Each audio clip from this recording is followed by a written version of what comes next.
Hello बाबू।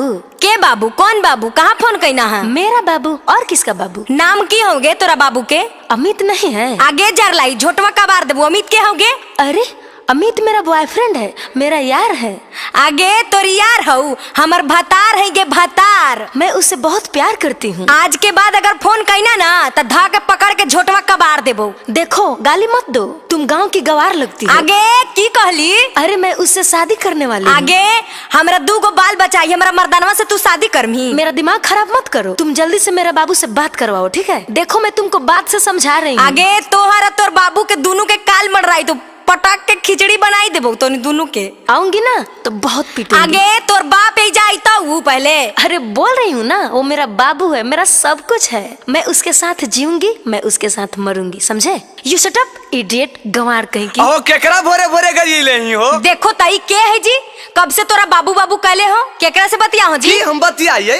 केकरा से बतियाइए? अरे यार तू देसी गवार ही, तोरा की समझ में? तो हमर कॉलेज के फ्रेंड है, कॉलेज के फ्रेंड है।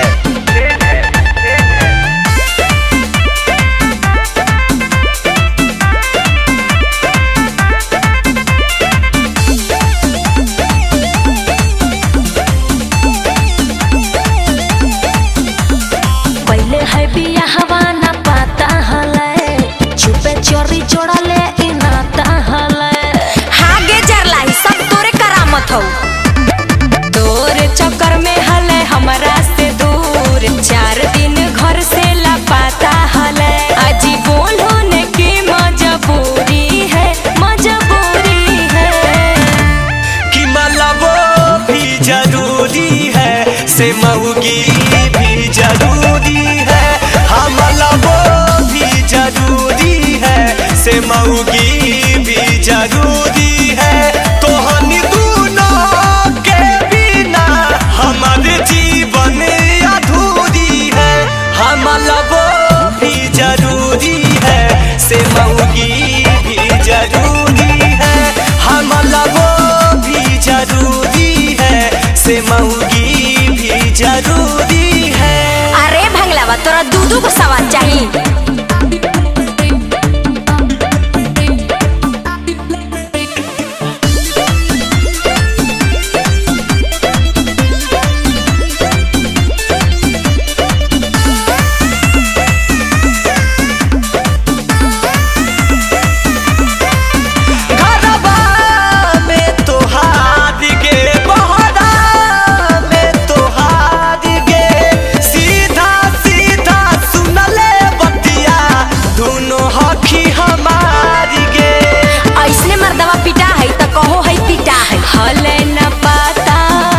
सपाटा करो होल जाके बाजार में। हमरो से झूठ बोलो हालै, कहो हालै ही आई कुंवर गे। एगो में न हो बस सबूरी है, सबूरी है। कि मलबो भी जरूरी है, से मऊगी भी जरूरी है।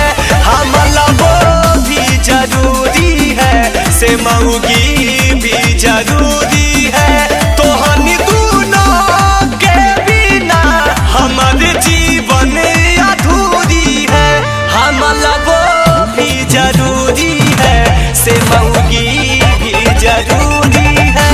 हम मलबो भी जरूरी है, से मऊगी भी जरूरी है।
भी जरूरी है, से मऊगी भी जरूरी है, हम लबो भी जरूरी है, से मऊगी भी जरूरी है।